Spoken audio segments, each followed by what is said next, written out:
That is a sad reality.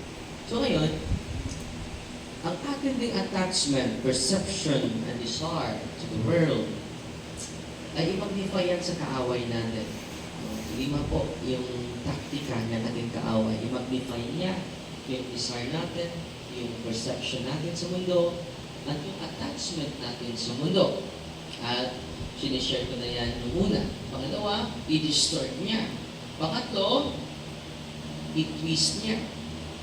Pang-apat, i-hide niya yung consequences sa ating desire, sa ating perception and attachment. At pang-lima, clouded yung judgment natin. So ito po, yung taktika ng ating kaaway. Una, i-magnify niya yung perception mo. Too much love will kill you. Too much. I-magnify niya yung perception mo, yung attachment natin. And then, distort niya. And then, twisted fear and anxiety. I-twist niya. Ano yung example nito? Dito tayo sa sinabi ni Saint Gregory the Great. Sabi niya, the ancient enemy enters through the door of our perturbation, and from a slight stirring, he makes a great tempest. Ano punto ni Saint Gregory nito? Ang punto niya, ito. Ito yung punto niya. This is the closest to twisting fear. The enemy turns small worries into storms. Maliit lang yung worry mo. Pero,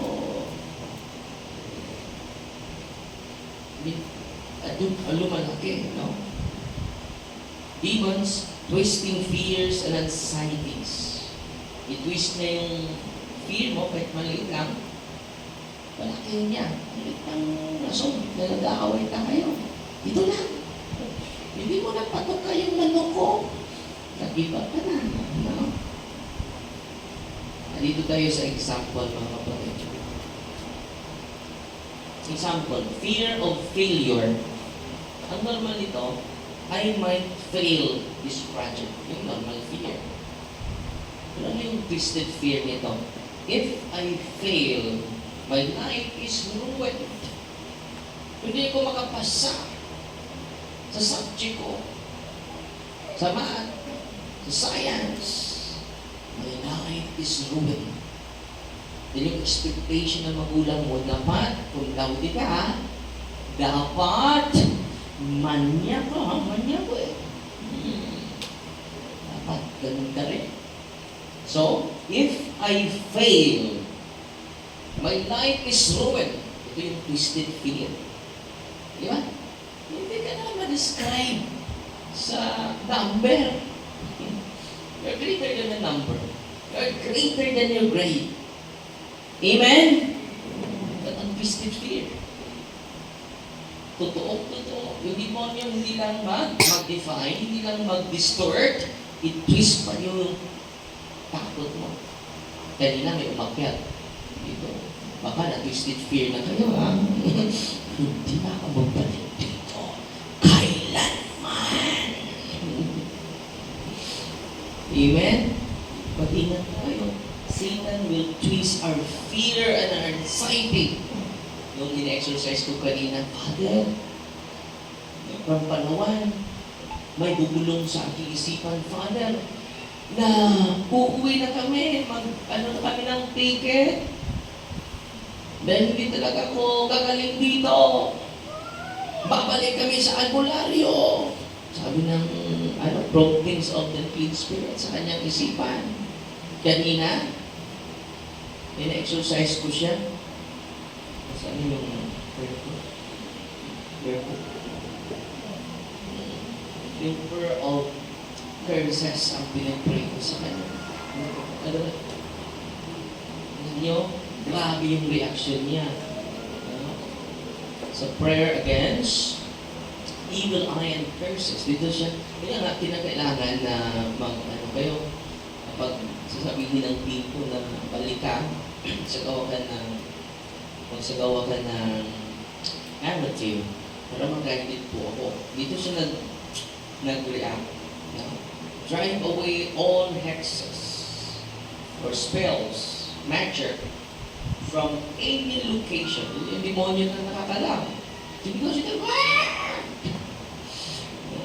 haharap siya, kanina. No? First time yun hindi siya nag-react for how many days. Pero kanina, itong prayer of the Bishop Martyr, Saint Cyprian of Nicomedia, against all magic, curses, sorcery. Ito po. Whether hidden on earth, sabi niya, kanina. And in the sea, yung mga cursed object, ito yung prayer na nag-react ng demonyo. Drive away all hexes or spells and magic from any location, whether hidden on earth, or in the sea, or on, or under any door, in the yard, or in the house with her, or in the pit, or in a tomb. Sumigaw siya, kanina. Sabi ko sa kanila, marami pa tayong dapat gawin sa iyo dahil marami kayong gapitan na albularyo from Palawan po. Yung sinisiris na natin sila dito, nagsuka lang siya, pero hindi naman sumigaw. Nagdasalo siya ng rosaryo, sabi niya sa asawa niya, gusto mong sumigaw. Ano yung isigaw mo? Hindi ko na alam. Kanina sumigaw talaga. Tumitingin sa akin, masama yung tingin. And then, sabi ko sa kanya, anong naramdaman mo ngayon after prayer of curses? It's curses. Kulang ba nagtupo yung prayer mo? Sumisigaw talaga siya dito. Sabi niya, after that, Father, daan ng pakiramdam ko. So, patuloy pa kaming samahan namin siya. Pero totoo na may kulang, totoo na may parang. So, i-twist niya yung fear. Di ba? Di ba? Sabi niya, huwag na kayong bumalik doon. Yung sa kanyang isipan. Mag-ano na sila ng ticket. Sabi niya, sinabihan niya yung asawa niya, mag-ano ka na ng ticket. Uwi na tayo sa Palawan. Hindi tayo gagaling doon. Babalik tayo sa albularyo. Sabi ng, may magsasalita sa kanyang isipan. Klarong-klaro po. So, demonyo pala yun. No? Yung breaking curses. Bakit natatakot siya babalik dito? Twisted faith. Yun ang parahan ng demonyo. I-twist niya yung fear natin at anxiety. Ano pa? So, if I feel my life is ruined and I am worthless, wala na akong kahulugan sa mundong ito. Ang i-twist na yung fear natin, yung anxiety natin, it will lead us to paralysis. Paralyze tayo. Ano ba? Hopelessness. Wala na tayong pag-asa. Giving up on responsibilities. Tatay ka, pero responsibility ka. Nanay ka, iniwan mo yung mga anak mo. Iniwan mo sa lola mo. Ngayon, high kang dako. Instead yung lola papahinga na. Ikaw, party. It's morning the night. Nakita niyo may artista or mga influencer. Nakita niya wala ng buhay yung babae. At nakita sa mga pulis na marami mga medication at marijuana sa loob ng kanilang kwarto. At the following day, yung kanyang nobyo na allegedly nagpakamatay through hanging. Grabe yun. So, Satan will twist our fear and our anxiety. Dito naman tayo sa fear of rejection. Ang normal, I hope they like me. Normal yun. Twisted fear. Ito yung twisted fear. No one likes you. You'll even try. These persons, ano yung consequence nito? Ang consequence nito, you will isolate yourselves to the society. Stop going to church. Gagawa ka ng sarili mong mundo. Hindi ka nalalabas sa kwarto mo. Yan po, twisted fear yan. Twisted anxiety. Ano pa? Fear of suffering. Maraming na-trauma sa bagyo. May namatay nga eh. Hindi pa dumating yung bagyo, namatay na siya. Grabe no? Dahil sa trauma niya, sa naunang bagyo, sa Odette. No? Twisted fear. Fear of suffering. So normal fear, this situation is hard. Twisted fear, you cannot handle this. Escape it by any means. Dahil, kung buhay ka pa, hindi ka magpakamatay, you will escape by any means through addictions. So, ang mangyayari, instead, drink moderately, drink moderately. It is a sign of depression. Ano pa? Dishonesty. Fear of suffering. To lead us to dishonest. Maging sinungaling na tayo. Yung kasalanan natin ay isolve natin sa paggawa ng ibang kasalanan. Dishonesty. Yun ang nangyari sa flood control. They blame each other. Sabi ni Saldico, sino kasabat mo, Saldico? Tinanong yung mga politiko, kasama ako. Saldico. Sino kasabat mo? Sumagot naman ng mga, kasama ako. Tayo din ang dahilan. Malaki yung rason. Bakit nagnakaw yung iba? Dan sa atin din. Hindi tayo puputo without money. Sana po magbago na tayo. Dishonest tayo eh. Sa confession, hindi nyo na yan isali. Bakit? Normal na yan, Father. Totoo hindi. Ang normal, naging abnormal. Ang abnormal naman, naging normal. Lawas ni Kristo, Amen. No. You never received Jesus and His teachings. Ang totoo, kung gusto nyo lang kapayapaan, ay yung sunod na election, stand tayo. Hindi nyo ipagbili yung mundo ninyo. Bakit? Criminal offense yun. Pasi sa batas. Yung mga politiko, nakikinig yung mga politiko. Kung nanalo kayo dahil sa pera, criminal kayo. Good. Tumawa din kayo. Kung hindi ka bumoto ka dahil sa pera, at tumanggap ka sa kahit hindi ka bumoto, criminal ka din. Base sa batas, hindi base ni Father Darwin. So, mag-expect tayo ng kapayapaan. Paano yan? Ang umupo, kriminal. Ang pinagsilbihan, puro kriminal din. And then, we ask peace. We ask authentic governance. Puro tayo kriminal. Uy, sabihin mo sa katin, kriminal ka din? Apir. I-confessan nyo na yan, ha? Dishonesty. Tayo din dishonest. Dapat i-repair natin yung damage natin sa bayan natin. Kung mahal natin ang bayan natin, huwag niyong ipagbili yung puto ninyo. Piliin nyo yung hindi family dynasty. Grabe na, eh. Kung magpupunta dito sa kongreso, anong mangyari? Family reunion.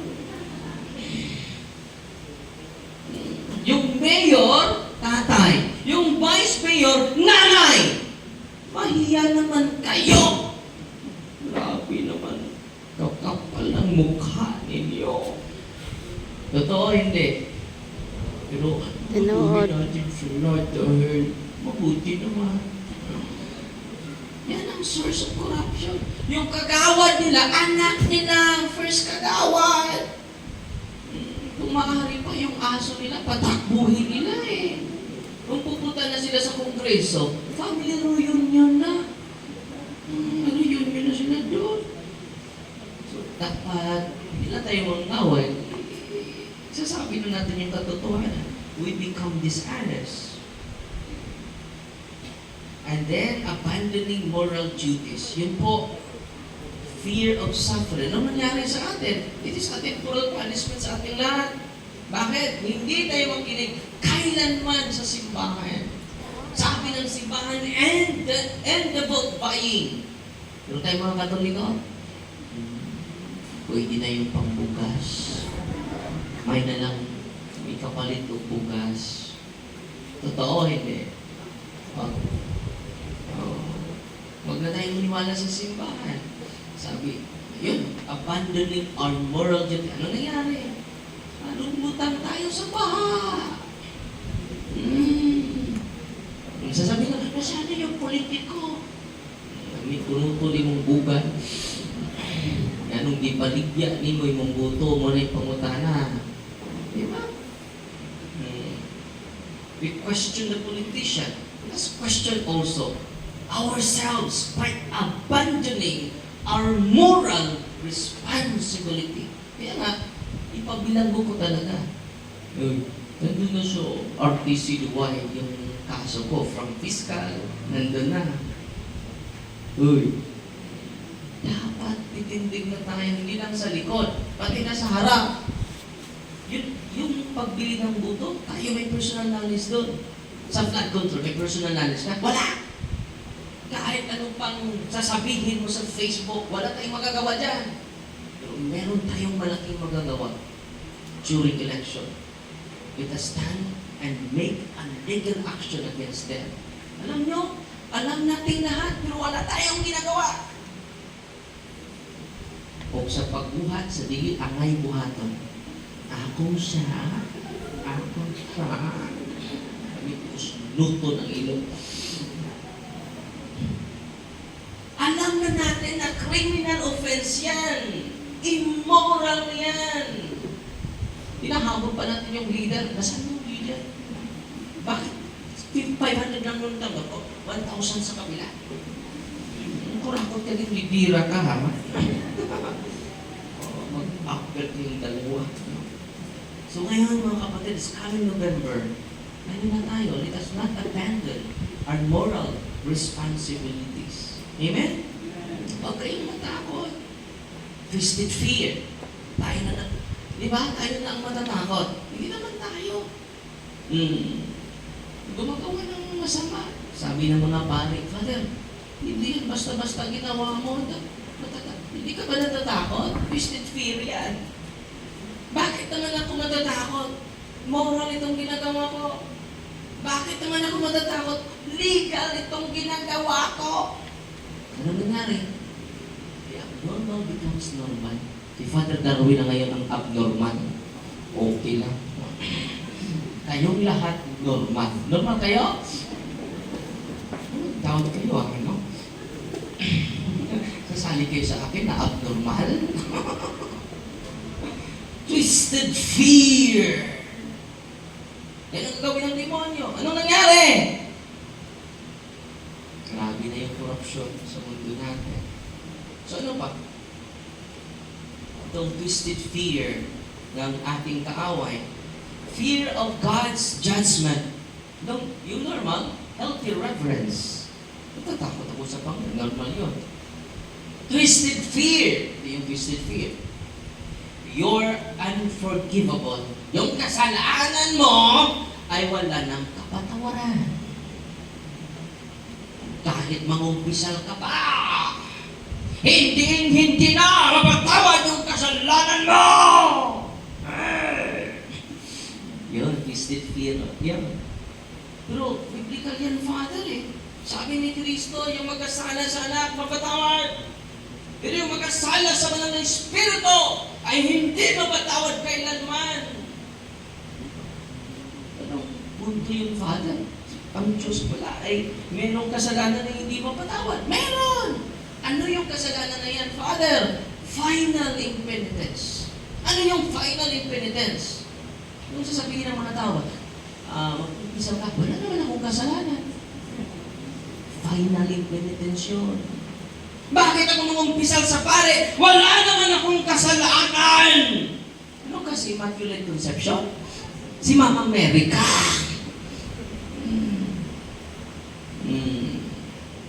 At hindi mo kailanman kinukonsidera kasalanan na kasalanan. There's no more sense of sin. Yung corruption, hindi na yung kasalanan. Yun na ang ginawa naming lahat! Yan. Yan ang hindi mapatawad. Ay, sigtugtog diha. Bakit?